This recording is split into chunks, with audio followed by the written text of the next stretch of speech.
Hi everyone, welcome to Science on Trial. This is Dr. Tracey McCarthy, psychologist, attorney, and educator, and we're going to be reviewing the research on the role of feces in the current situation. So specifically, we're going to be looking at what is known as fecal oral transmission. We are also going to be looking at some considerations, legal considerations, some healthcare considerations, and practical considerations going forward. We are also going to initially start off with a brief discussion about confounding variables because that is what we are dealing with in this particular situation. As we go into talking about the feces confound, let's first talk about what a confounding variable is in terms of research. And so a confounding variable is just basically an extra variable that the researchers didn't account for. And so this extra variable, this extra thing that would be measured is not being measured usually, and it creates a hidden impact on the research. And so in the current situation, you have a focus on variables such as mask wearing, social distancing, curfews, and these are independent variables that are thought to impact the dependent variable, which would be infection rates. Now, the problem with confounds is that confounds are distorting. And so they serve to distort facts, they create inaccuracy, and then following from that, you have response error. And so people, when they are depending on the research to be accurate and they are responding to the research with action, if there's a confound, the action may not be appropriate given the totality of the situation. And it looks like that's what we're dealing with here, where you have this potential feces confound that has not been accounted for in the research to this point.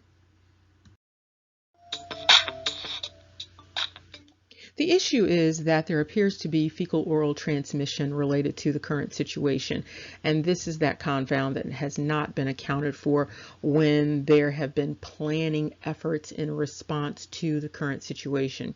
And so let's talk about what fecal oral transmission is all about. Fecal oral transmission is basically the spread of some sort of microorganism from infected stool, feces, to the mouth of another person.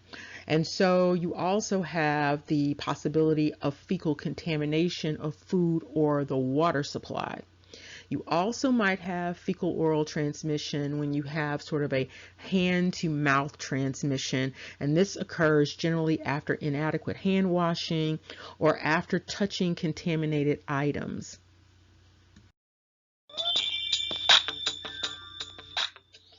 Okay, let's jump right into this research. We have a 2020 research article in Gastroenterology, and this is coming out of China. And the article is about the evidence for gastrointestinal infection of SARS-CoV-2. And here the researchers indicate that the article is purposed to prove that there is evidence for gastrointestinal infection with SARS-CoV-2 and its possible fecal oral transmission route. One thing the researchers point out is that there is the likelihood that the virus most likely impacts and infects the respiratory cells. You'll notice that it says most likely infects, and that is important to note because they are indicating there that they are not completely sure about the infection route of this particular virus.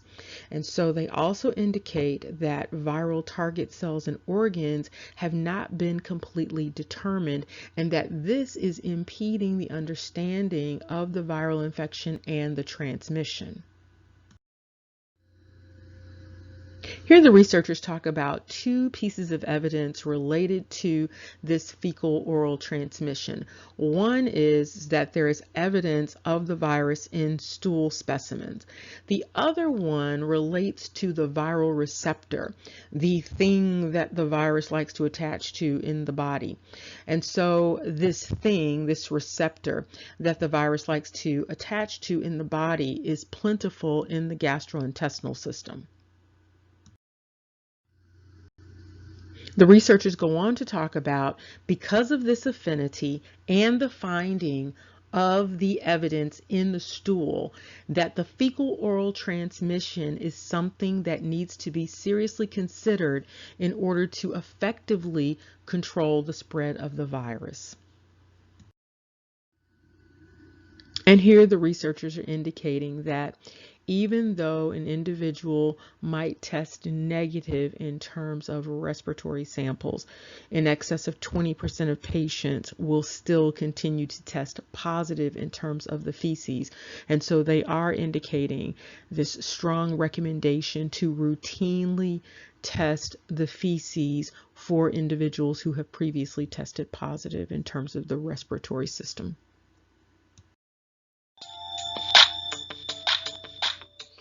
And this is additional commentary on this particular finding. And so you see here in MedPage Today study, this particular virus is also spread by the fecal oral route. And so what this person is indicating is that the gastrointestinal tract is a welcoming environment for the virus. And another thing that has taken place is that a number of individuals who have reported having symptoms, often they report the initial symptoms as gastrointestinal. So the person may report nausea, they may report vomiting, diarrhea, upset stomach in general. And so you can see here that there is some concern about the way that the virus attaches to the gastrointestinal tract and how that may serve as the catalyst for the spread of the virus within the body and then also in the community. And here they discuss the research done on 73 patients, and they looked at a number of specimens, and one was stool specimen. And so what they found was a significant number of individuals tested positive for fecal evidence of this particular virus, and these were individuals who range from 10 months to 78 years. Another important point is that the fecal positivity remained even after the respiratory samples tested negative. And so in other words, a person can go back for this retesting and they can test negative. However, the feces continued to test positive well after the individual tested negative otherwise. And so this is very important because you have a number of lawmakers making all sorts of decisions, again, based upon their understanding of the science, but their understanding of the science is perhaps not as complete as it needs to be. And they may not be doing the complete due diligence in order to get their understanding up to par based upon what we are actually dealing with here. And so you have a commentary from a Dr. Douglas Corley indicating that how this virus is transmitted is key to preventing its spread. And so again, understanding that there has been an incomplete understanding of how this particular microbe is spread. And when you have that type of confound, this fecal oral compound, what you're going to have is a response error. And so you've been seeing that all along because you have not heard lawmakers taking into consideration this important piece of research.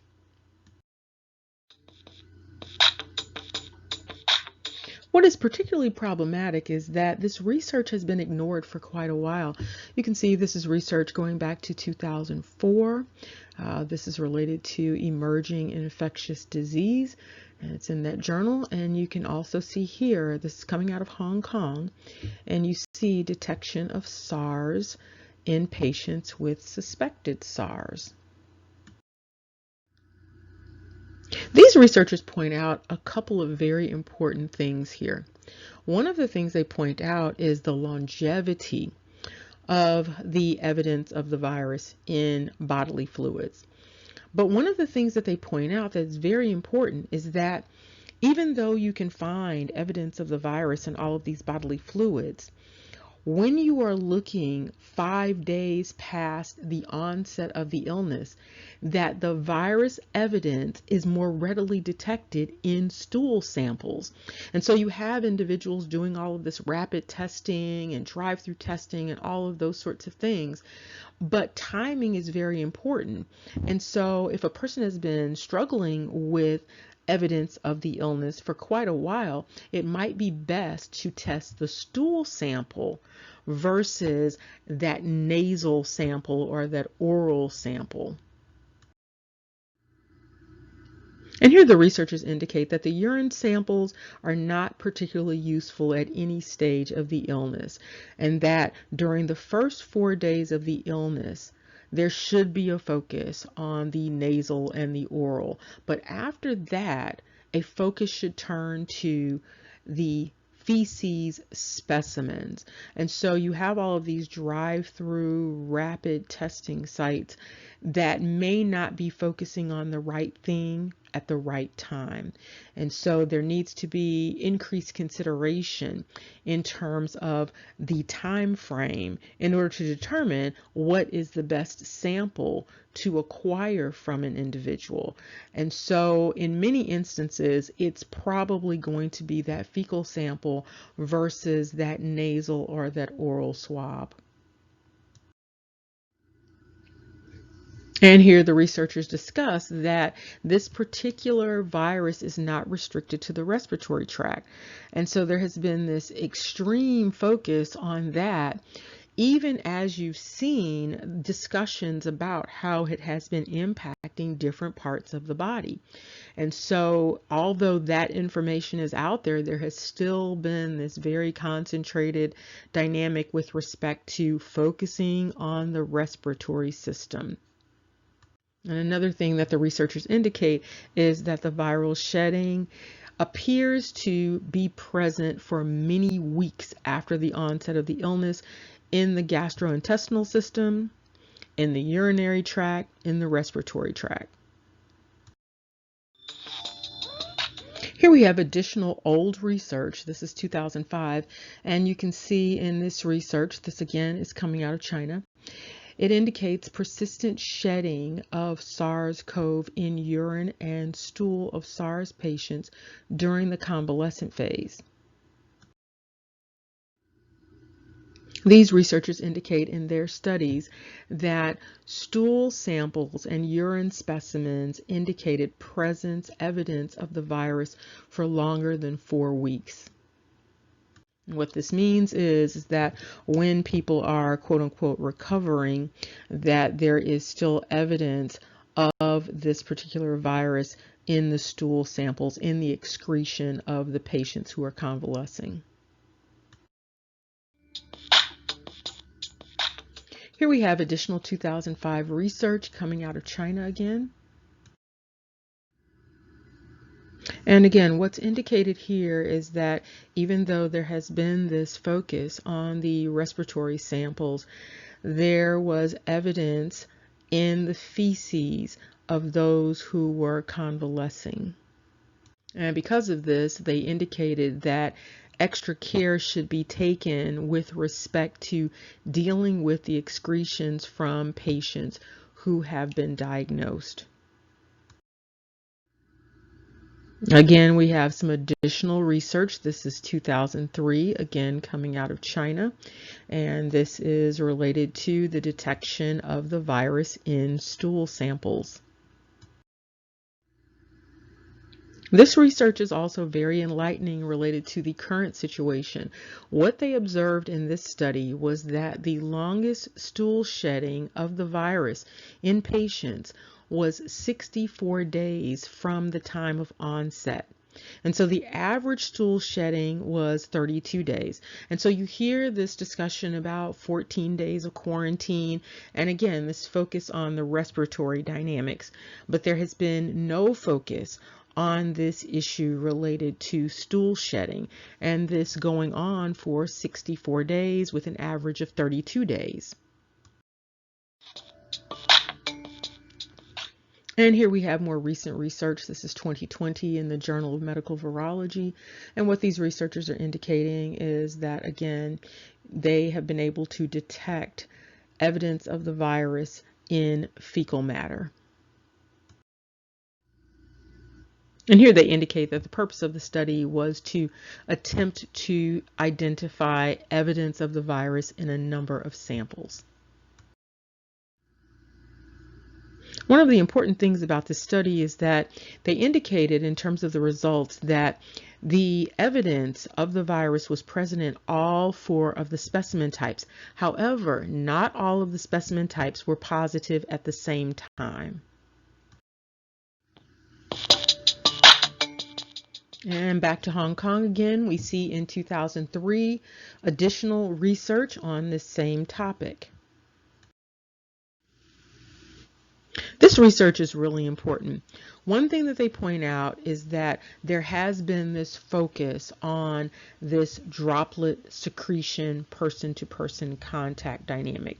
They also indicate that there was no evidence of airborne transmission at that time. However, there is a concern that fecal waste might be aerosolized, and that actually might be contributing to transmission. One of the things that they pointed out was that the evidence of the virus remains stable in feces and urine at room temperature for at least 1 to 2 days and up to 4 days in stool samples. And because there is this focus on the aerosolized fecal matter, there's also some concern about public hygiene. So this goes beyond anything related to social distancing and mask wearing and curfews. And what they are talking about here is, because of this unique type of spread, that there needs to be more of a focus on sewage disposal systems.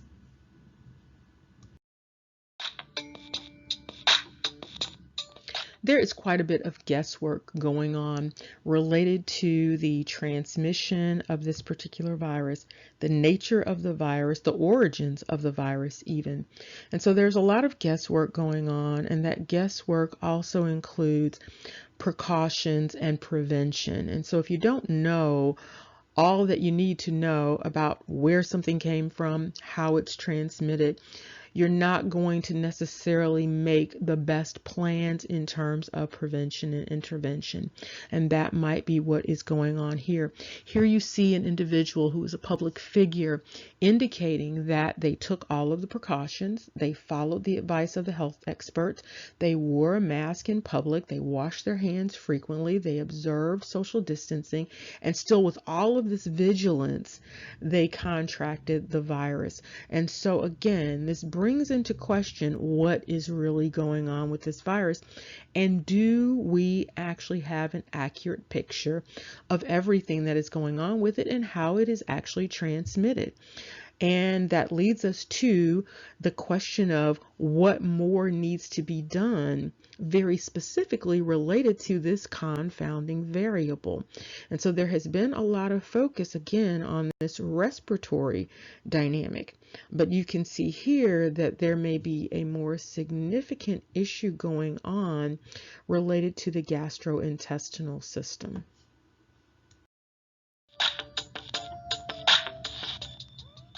And while there have been a number of emergency orders popping up related to this issue, there may be some missed issues that need to be considered. And so one thing to consider when you're talking about this fecal oral transmission is this large volume risk that is going on. And so one of the most important groups that need to be protected, those would be janitorial and sanitation workers. This is the high risk group given the research that we've been looking at. And it's the high risk group not because of transmission from person to person per se, but because of potential exposure to fecal matter. You also have an issue when you're talking about fecal oral related to food. And so you have a lot of these large grocery store chains across the country, across the world. You have these big box stores across the world with these large grocery centers. And these large grocery centers, because it's so large, it's kind of hard to control everything that everyone is doing in terms of sanitation. And so there might be a need to, while you're focusing on curfews and shutting down these other things, there might need to be a shutting down of these portions of these large stores. And so you have those huge bakery departments, the huge produce departments, the huge meat, fish, cheese, deli, beverages. You have all of these large departments where you may not be able to get complete control over what everyone is doing. And so you create a high risk in terms of this fecal oral transmission related to the people who are preparing the food, the people who are putting out the produce, the people who are handling the meat and the fish. This also comes up with respect to fast food and regular restaurants, and also large fresh food producers such as ranches, farms, processing plants, and the packing industry.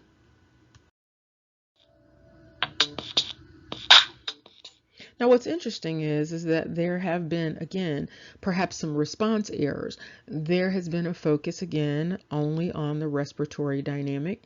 And so, therefore, there have been all of these solutions related to that. And those solutions actually might give rise to higher rates of transmission related to fecal oral dynamics. And so, some of the responses have been related to handling, shipping, delivery issues. And so you have in some of these huge stores, you'll have a separate bagger and checker. And so you have multiple hands touching the items. You also have a dynamic where you have checkers and baggers who may not be washing or sanitizing their hands in between customers handling food. You also have this issue of curbside pickup. And this curbside pickup may be occurring with individuals who have unwashed and non-sanitized hands, and they are handling or selecting the produce, the meat, the things for the individual who will be picking them up. Again, this is a problem for fecal oral, although it may look like a resolution if you were only focusing on the respiratory dynamic. And so in this way, it might be more prudent for an individual to actually select their own items. You also have the same dynamic when you're talking about store to home product delivery.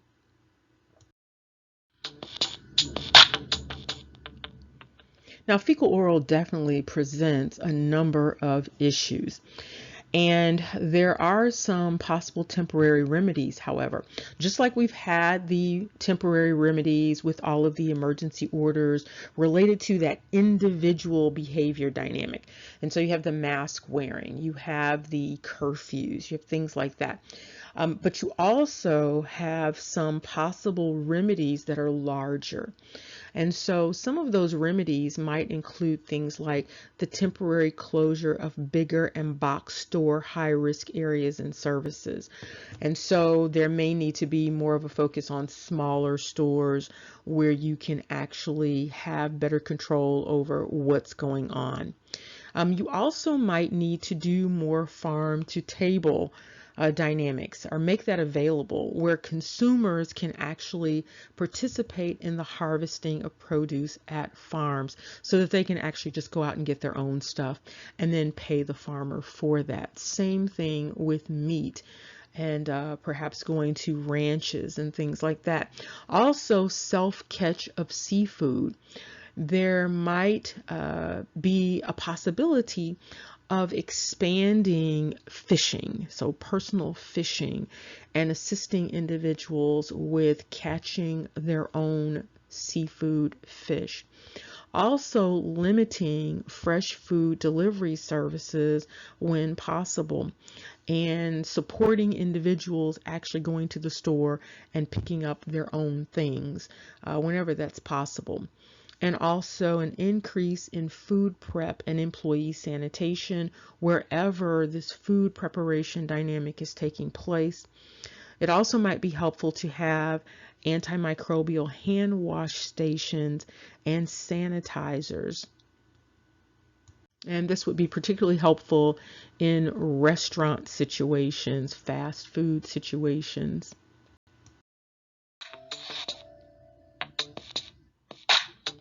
And here we have another public figure commenting on a belief about how the virus spreads.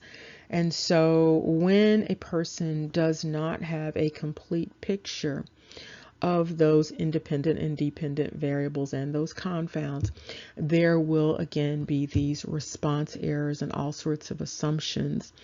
And so that may be the case in this situation. And so we're going to quickly look at another issue related to fecal oral transmission, and it relates to pets.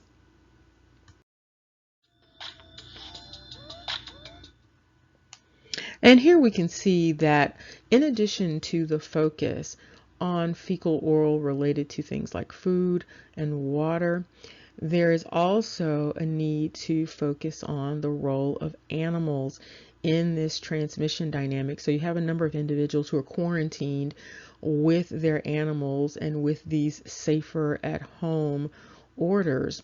What may be taking place, however, is some sort of transmission between humans and pets. And so what the CDC has indicated is that animals can be infected with this virus, and that they know for certain that dogs and cats and other animals can be infected. And so this is very important because of the way that animals do things such as clean themselves. And so animals clean themselves by licking and licking the body part that would have feces. Animals also, particularly dogs, they engage in sniffing each other. And so they have their nose, their mouth in the area where feces comes out on other animals.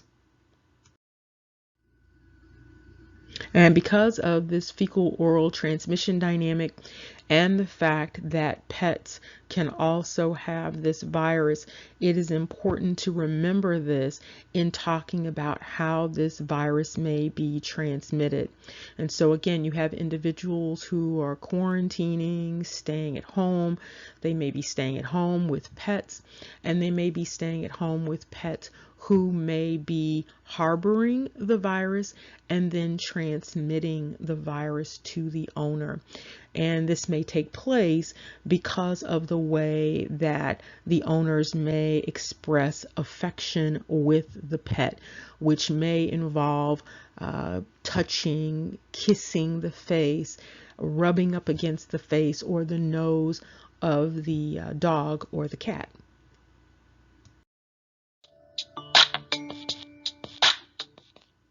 As we wrap this up, we have looked at the research on the role of feces in the current situation and the role of fecal oral transmission that has been ignored up to this point.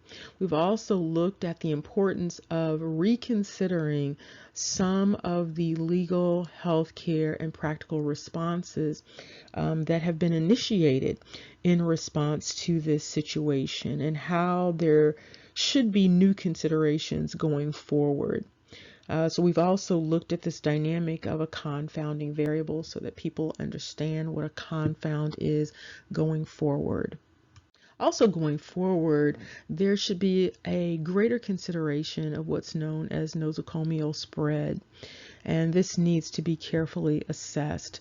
There's an assumption by many people that the spread is brought about by people simply ignoring the rules, and so the rules being wearing the mask or social distancing or curfews. And what might be taking place is this nosocomial spread dynamic. You have individuals, this relates to hospital or healthcare spread. You have individuals who are in healthcare who are the ones who are coming into direct contact with individuals, whether you're talking about testing or you're talking about treatment. And those individuals, unlike other members of the community, are not automatically quarantined. And so those individuals go out into the community, go to the stores, just navigate the community, go home without this quarantining dynamic going on. And then also subsequently come into contact with individuals in the hospital or healthcare setting that might be vulnerable. And so there needs to be a little bit more attention paid to this dynamic of nosocomial spread and those individuals perhaps serving as major catalysts for this spread and not necessarily just the general community. The other thing to consider is the nature of a virus. A virus is another word for venom. And so when you know exactly what the venom is, you also have a better understanding of the anti-venom. And so it is very, very important to have a full understanding of this microbe and all of the dynamics surrounding this microbe in order to create the appropriate anti-venom. And it's important to remember that you can't really deal with the snake in the grass if you don't see the snake in the grass. Remember, knowledge is power. Take care and see you soon.